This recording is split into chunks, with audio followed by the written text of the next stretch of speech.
Sorry. Yeah.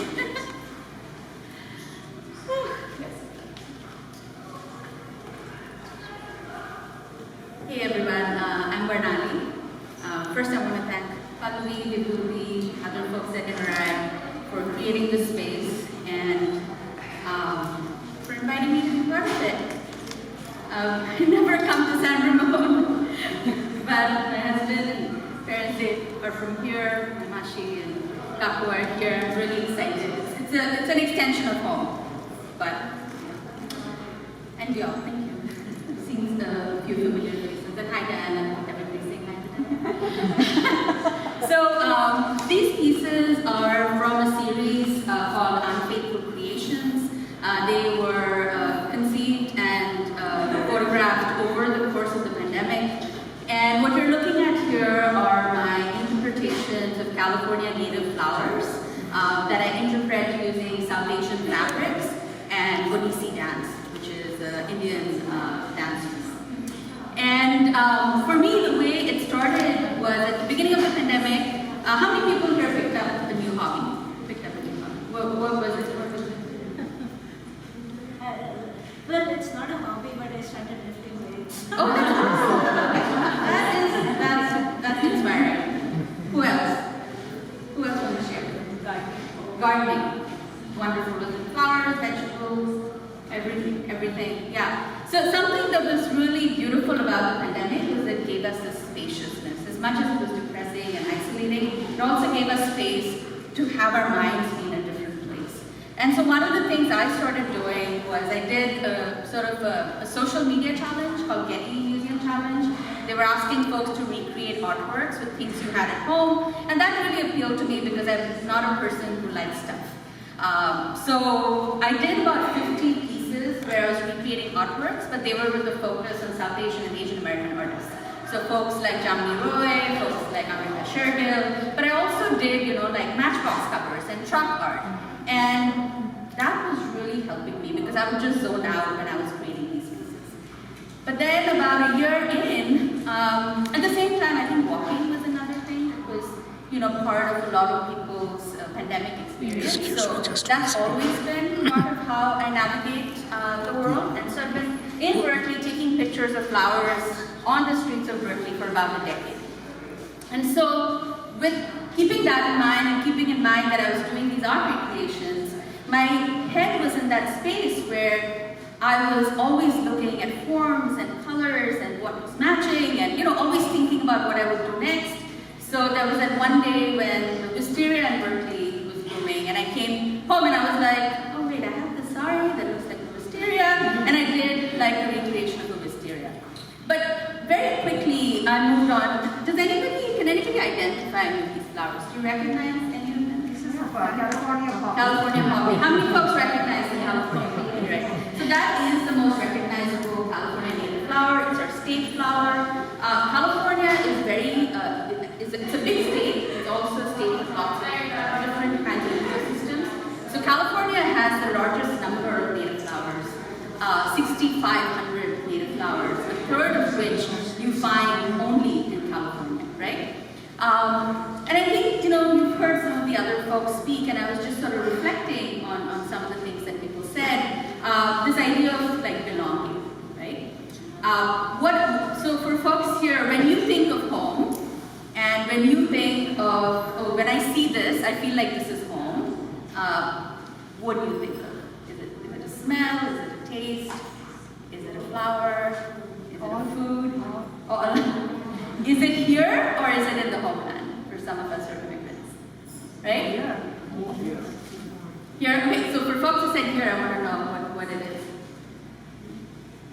So it is quite hard, it doesn't matter how long we've lived here. Often, when we think of home, when I think of home, I think of homeland, right? And it's a very isolating, difficult experience.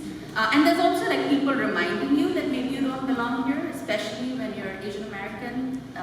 You have this continuous sort of othering or being told you're foreign. It doesn't matter that so many Asian American communities have been here for over a century, more than that, right? So for me, I did this California poppy on the day I got my vaccine. It was was really excited. I was like, I want to celebrate the state. Came home, did the poppy.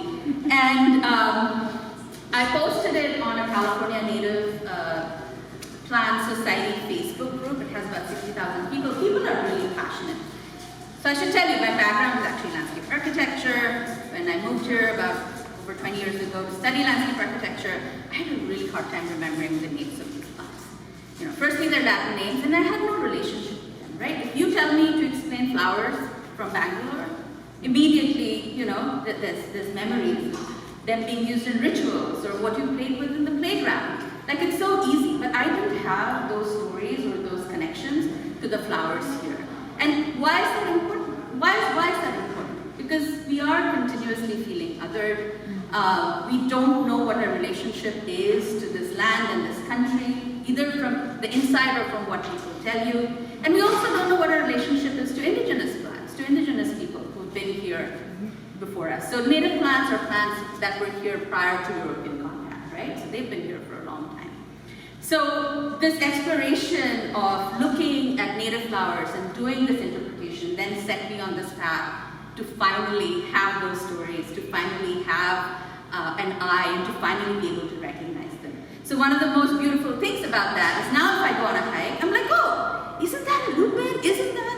Anirban is still learning, but my husband is still learning. But for me, it's like transformed my experience to my city and to the state and to the outdoors, where when you recognize things in your environment, that's, I think, when you feel that you belong, right? It's like you go to the store, the person knows your name.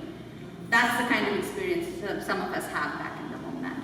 So the saris, this one is my mom-in-law sari that her dad gave her. This sari is from the time of my mother's wedding. She didn't really wear it.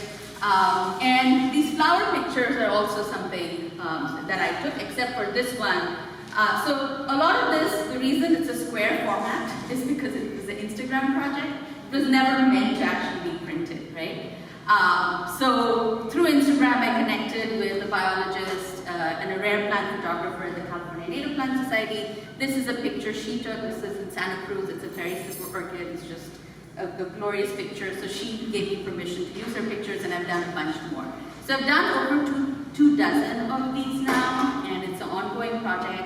You can look up more at Berkeley Valley. I did calendars last year because people were really excited. Some of you have them. But for me, it's been sort of really fun. There's a lot of like doom and gloom during the pandemic, right? And I hope that for these pictures and from what I've heard from people, they're meant to delight. They're meant to be enjoyed. Not to say that there are not darker layers, right? So just in this group I'll share, if you look at these pictures, there's at least three things that are impacted by colonialism. The Queen just died. You probably heard a lot of countries were impacted by colonialism. So it's not a surprise that there's things here that have been impacted by colonialism. So sari weaving, for instance, right? Cotton and weaving back in India was impacted by colonialism. Odissi dance during the British times, that came to a stop and it had to be reconstructed, right? Native landscapes here and native people here were impacted by colonialism that happened in this country, right? So it's about taking all those layers, weaving them together, weaving my identity into it as well. The last thing I'll say in terms of belonging, this piece is about belonging in your city, but also belonging in your body, right? I think, where's our poet? Our poet was talking about being called dark-skinned, or, that is something also that's very much part of South Asian culture. Like to put yourself and to center yourself as art, even though you've grown up with folks telling you that you're too fat, or hair is not thick enough, or you're too dark, all of those things. We've all generalized, but many of us have heard them. So I think these pieces and the centering of them with my face and my body, that has also been a journey to just feel comfortable and feel like I belong to my body, and it's okay to do this as long as it gives me joy. So I'll stop there and see if there's any questions. Thank you.